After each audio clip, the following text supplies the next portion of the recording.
నల్గొండ జిల్లా చిట్యాల మండల పరిధిలో ఉన్న చిన్న కాపర్తి గ్రామంలో పాల ఉత్పత్తిదారుల సహకార సంఘం డైరెక్టర్లు చైర్మన్ పై నిరసన వ్యక్తం చేశారు. గత 5 సంవత్సరాలుగా ఏకపక్షంగా పరిపాలన నిర్వహిస్తున్నాడని, ఎటువంటి సమాచారం ఇవ్వడం లేదని, కనీసం ఎన్నికలు జరుగుతున్నా కనీసం సమాచారం ఇవ్వకుండా మొండి వైఖరిని వ్యక్తం చేస్తున్నారని ఆవేదన చెందుతున్నారు. చైర్మన్ పదవి కాలం నేటితో పూర్తి కావడంతో కొత్త ఎన్నికలు జరగవలసి ఉండగా ఎన్నికలు జరగకుండా సహకార భవనంలో ఉన్న రికార్డులను సైతం చైర్మన్ మాయం చేశాడని, చైర్మన్ సెక్రటరీ ఇద్దరు కలిసి రైతుల ఓటు హక్కును కూడా తీసివేసుకుంటూ బిల్లుల కోసమని సంతకాలు పెట్టించుకొని పాల ఉత్పత్తిదారులను మోసం చేస్తున్నారని ఆవేదన వ్యక్తం చేస్తున్నారు. ఇప్పటికైనా తమకు న్యాయం చేయాలంటూ రైతులను ఆదుకోవాలని వేడుకుంటున్నారు.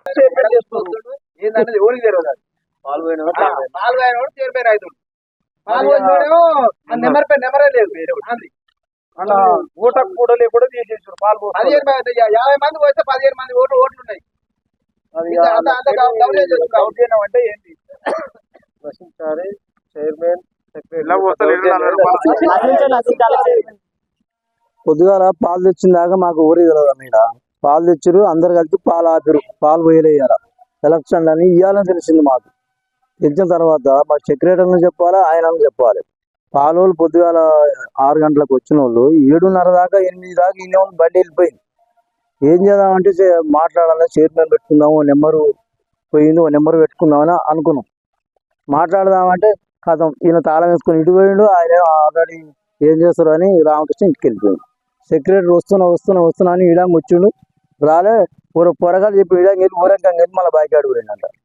గది ఇప్పుడు పాలు పోసలు అందరూ 10 మంది ఎలక్షన్స్ ఈ రోజు ఎలక్షన్ ఉన్నాయని మాకు అసలు తెలియదు. పాలోళ్ళు ఇలా పాలు పోయి కూడా ఆపినాక తెలిసింది. పాల బిల్లు కోసం అయితే అందరూ సంతకాలు పెట్టారు, ఇంకో దానికి పెట్టిన జరిగింది, ఏదో తప్పు జరిగింది. మరి లువాడి ఆలో ఇలా లువాడి మరి ఓట్లు పెడదాం, ఓ చైర్మన్ ఓట్లు చేద్దాం, ఓల్డ్ నెంబర్ పెడదాం, ఆలోచించి మాట్లాడాలి. మాకు అన్ని కరెక్టే ఉన్నాయని ఆయన ఇంటికి పోవడం, ఈయన తాళం వేసుకొని పోవడం, అలా బొక్కులు తీసుకుపోవడం అది పద్ధతి కాదు కదా.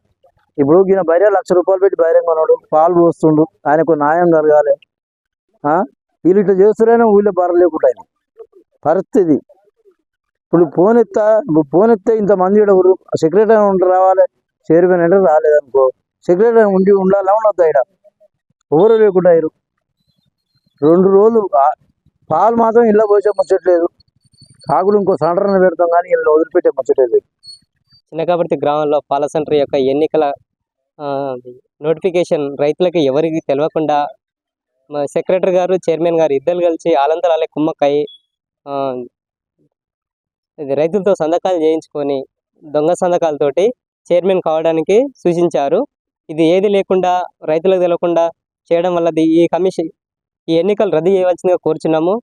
అందరు నిర్ణయించి ఒకే న్యాయపరమైన ఎన్నికలు చేయవలసిందిగా కోరుచున్నాం. చిన్నకాపర్తి గ్రామం, చిట్యాల మండలం, నల్గొండ డిస్టిక్. మా చిన్నకాపర్తి గ్రామంలో పాల కేంద్రంలో ఈ చైర్మన్, సెక్రటరీ ఇద్దరు కుంభకాయి రైతులకు ఈ చైర్మన్ ఎన్నికల గురించి నోటీస్ ఏమి ఇవ్వకుండానే చైర్మన్ 4వసారి నేనే చైర్మన్ అని ఈ సిగ్నేచర్ డైరెక్టర్లు అందరితో చేయించుకొని నేనే చైర్మన్ అని ఈ రైతులందరూ ఒక తిరగబడటం, ఈ చైర్మన్ నీకు మేము సైన్ చేయలే అని దొంగ సైన్లు చేయించుకున్నామని చెప్పడంతో ఈ చైర్మన్ రికార్డులు ఎన్ని తీసుకెళ్ళి ఎక్కడ పెట్టాడో, అసలు చిన్నకాపర్తిలో పాల కేంద్రంలో అన్ని వసతులు కలిగినా కానీ ఆ రికార్డులు ఎక్కడ పెట్టాడో ఏం బీరువాలో ఎక్కడ లేవు. ఇంకోటి రైతులకు ఈ ఫ్యాడ్ గురించి పాలకు కరెక్ట్ రేట్ చెల్లించడం లేదని రైతులు టెస్టింగ్ శాంపిల్ కోసం చిట్యాల పాల కేంద్రంలో చెక్ చేయిస్తే ఇక్కడ చిన్నకాపర్తికి చిట్యాల గ్రామంలో ఒక 15-16 పాయింట్లు తేడా రావడంతో వచ్చి చిన్నకాపర్తి గ్రామంలో రైతులందరూ చైర్మన్ని అడగడంతో చైర్మన్ సమాధానం ఇవ్వడం లేదు. చైర్మన్ ఏమంటున్నంటే మిషన్లు ఖరాబ్ అయినాయి, చేయించుదాం అంటుండు. ఇంతవరకు రైతులు అసలు చైర్మన్ నువ్వు ఎలా 4వసారి ఎలా అయినా అని అడిగితే నేను సైన్ చేయించుకున్న 2 సంవత్సరాల వరకు నేను అగ్రిమెంట్ చేయించుకున్నానని రైతుల మీద మీటింగ్ పెడదామన్నా వస్తలేడు. అసలు ఏం సమాధానం ఇవ్వట్లేదు. సెక్రటరీ ఒక సైడ్ నుంచి, చైర్మన్ ఒక సైడ్ ఎంత రైతులు ఫోన్ చేసినా లిఫ్ట్ చేయలేదు, సమాధానం ఏమి ఇవ్వట్లేదు.